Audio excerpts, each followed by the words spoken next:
মৎস্য বন্দর থেকে মৎস্য ব্যবসায়ীদের উপরে হামলা করে একদল সন্ত্রাসী বাহিনী। হামলা করে এক মৎস্য ব্যবসায়ীকে মৎস্য আড়তদারকে অপহরণ করে নিয়ে যায়।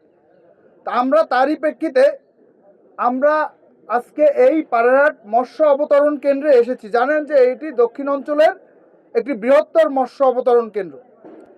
আমরা এই সন্ত্রাসীদের বিরুদ্ধে ছাত্রদল জিরো টলারেন্স নীতি ঘোষণা করছে। আজ থেকে আমরা এই সমস্ত পিরোজপুরের সাধারণ মানুষের নিরাপত্তার স্বার্থে বিগত 17 বছর যেরকম স্বৈরাচারের বিরুদ্ধে আমরা যুদ্ধ ঘোষেছি, এবং এই সাধারণ মানুষই তো আমাদেরকে পাহারা দিয়ে রেখেছে, এই 17 বছর ভালোবেসে আশ্রয় প্রশ্রয় দিয়ে রেখেছে। অতএব এই সাধারণ মানুষের নিরাপত্তার স্বার্থে যেহেতু বিএনপি সরকারে আছে, আমরা মনে করি এই যে সরকারকে একটি বেকায়দায় ফেলতে, একটি অস্থির পরিস্থিতিতে ফেলতে এই সমস্ত কর্মকাণ্ড করে বেড়াচ্ছে। এবং ভিডিও ফুটেজে স্পষ্ট দেখা যায় যে যেই ছেলের হাতে চাইনিজ কুড়াল, এই ছেলে আওয়ামী লীগের রাজনীতির সাথে পুরোপুরিভাবেই জড়িত ছিল।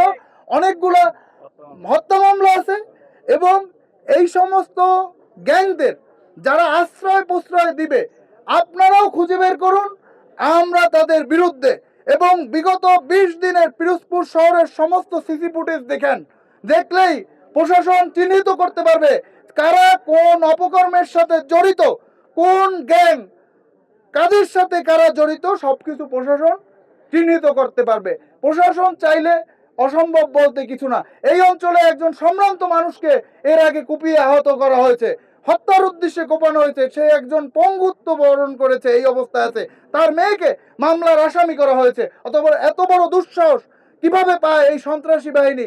আমি প্রশাসনের উদ্দেশ্যে জানতে চাই, এবং এর বিরুদ্ধে আমরা জনগণকে নিয়ে ঐক্যবদ্ধভাবে এই সন্ত্রাসী রুখে দেব। আমরা ছাত্রদল এই 16টি বছর একটি স্বৈরাচারের বিরুদ্ধে যুদ্ধ করেছে। মানুষের ভাতের অধিকার, ভোটের অধিকার ও গণতন্ত্র রক্ষার জন্য যে দীর্ঘ 17 বছর যুদ্ধ করার পর 5ই আগস্ট এই স্বৈরাচার পতন হওয়ার পর নতুন একটা বাংলাদেশ পেয়েছি।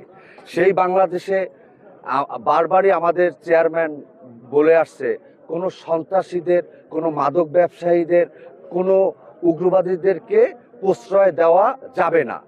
আমরা ছাত্রদল সবসময় যারা এই পিরোজপুরটাকে মানে আপনারা এই যে সরকারকে ব্যর্থ করার জন্য কিছু যারা আওয়ামী লীগ প্রশ্রয় দিচ্ছে তাদেরকে আমরা ছাত্রদল শক্ত হাতে দমন করব।